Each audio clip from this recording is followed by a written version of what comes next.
3. Olá, pessoal.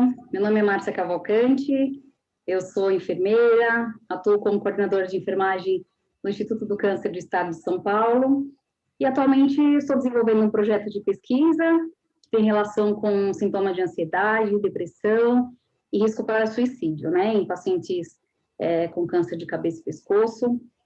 E esse trabalho é como parte, né, da minha formação profissional, no mestrado de inovação, avaliação e tecnologia em saúde, do programa de pós-graduação em oncologia da Faculdade de Medicina da USP. E hoje vou conversar com o professor Alessandro Gonçalves Campolina, que faz parte desse corpo docente, né, desse programa, e é pesquisador do ICESP, que é ligado ao Centro de Investigação Translacional em Oncologia. Olá, professor. Olá, Márcia, tudo bem? Obrigado pelo convite, pela oportunidade. Bom, professor, eu gostaria de conversar um pouquinho, né, sobre as relações entre a hipnose e a terapia da compaixão, o uso terapêutico de psicodélicos, e eu gostaria que inicialmente você falasse um pouquinho de como surgiu essa sua ideia, esse seu interesse por essas áreas. Então, Márcia, eu já tenho interesse por essas áreas há algum tempo, né? Um interesse maior em práticas integrativas, em medicina integrativa de uma maneira geral, já há algum tempo, desde que eu me formei, fiz minha especialização na área de geriatria, trabalhei também em cuidados paliativos por um bom tempo, né? E, paralelamente, eu fui fazendo uma série de cursos e de formações complementares em práticas integrativas, tanto no Brasil quanto fora do país também, práticas como meditação, mindfulness, hipnose clínica, musicoterapia, esquizodrama, né, e também práticas ligadas a terapias que usam psicodélicos, né. Eu tenho já um interesse por essa área integrativa já há algum tempo, né, e principalmente quando tange ao uso dessas perspectivas de terapia, pacientes com câncer, pacientes com sofrimentos mais importantes, né? Então, é sempre um prazer poder falar um pouquinho sobre esse tema. Legal, professor, isso é bem interessante, e assim, nós podemos, então, nós podemos falar que a terapia psicodélica com hipnose e compaixão, qual seria a filosofia, as metas desse tipo de terapia, as suas aplicações? Você pode falar um pouquinho para a gente? Claro, claro, Márcia. As terapias que utilizam substâncias psicodélicas, né, apesar do tema estar mais emergente atualmente, já tem um bom tempo em que essas terapias têm sido investigadas, pelo menos desde a década de 50 do século passado, né? Existem iniciativas científicas de pesquisa nessa linha, né? E a gente pode dizer que, de uma maneira geral, o grande princípio e o intuito desse tipo de abordagem é promover o que alguns autores estudiosos chamam de experiências de pico, né? Muitas vezes também chamadas experiências místicas, né? Que são experiências de grande encantamento, deslumbramento, né? De uma tal ordem que muitas pessoas, quando passam por essas experiências, elas têm até dificuldade de traduzir isso em palavras, né? O que a gente chama de inefabilidade, né? São experiências também que marcam também a vida dessas pessoas com revelações profundas, né? Sobre questões existenciais e que são circunscritas em um momento do tempo. Geralmente são experiências curtas, que são um acontecimento mesmo, né? E são transitórias e que muitas vezes as pessoas recebem isso, muitas vezes passivamente, não é algo que é ativamente buscado, né, pelos indivíduos, né? E as substâncias psicodélicas, elas têm uma capacidade de induzir esse tipo de experiência. Não é a única forma de se induzir isso, né? Mas as substâncias psicodélicas têm essa propriedade. E do ponto de vista da compaixão, pelo menos em dois aspectos, acaba sendo muito interessante esse tipo de experiência de pico, né? Primeiro porque tem estudos que mostram que essas experiências de pico, pessoas que passam por esse tipo de experiência, elas acabam desenvolvendo atitudes mais compassivas, né? Tanto consigo mesmo quanto com as outras pessoas, né? Então, é algo bastante interessante o que alguns estudos mostram. Por outro lado, os terapeutas que muitas vezes trabalham nessa área, eles também têm que desenvolver determinadas posturas, atitudes mais compassivas em relação aos seus pacientes, né? É preciso ter uma escuta e uma presença mais empática para lidar com esse tipo de terapia. É preciso desenvolver uma capacidade de promover nos indivíduos uma maior confiança nos seus processos e nos seus recursos pessoais de cura.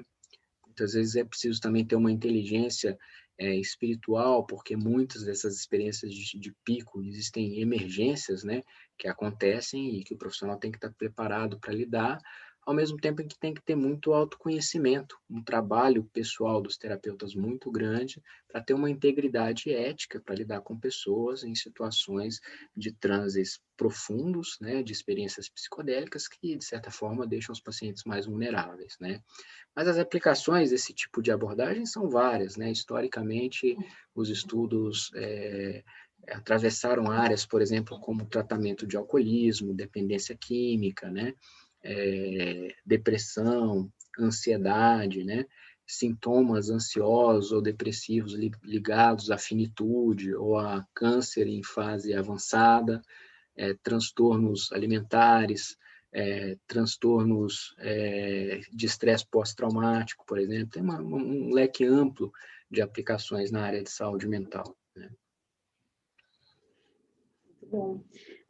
Então, professor, será que nós poderíamos chamar essa terapia de hipnodélica, assim, focada na compaixão?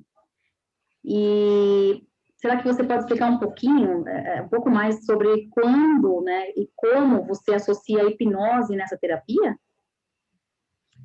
Sim, claro, Márcia. Esse termo ele aparece na literatura científica desde a década de 60, pelo menos, em que dois autores, o Levine e o Ludwig, criaram esse neologismo, né, de hipnodélico, juntar hipnose com terapia psicodélica, né?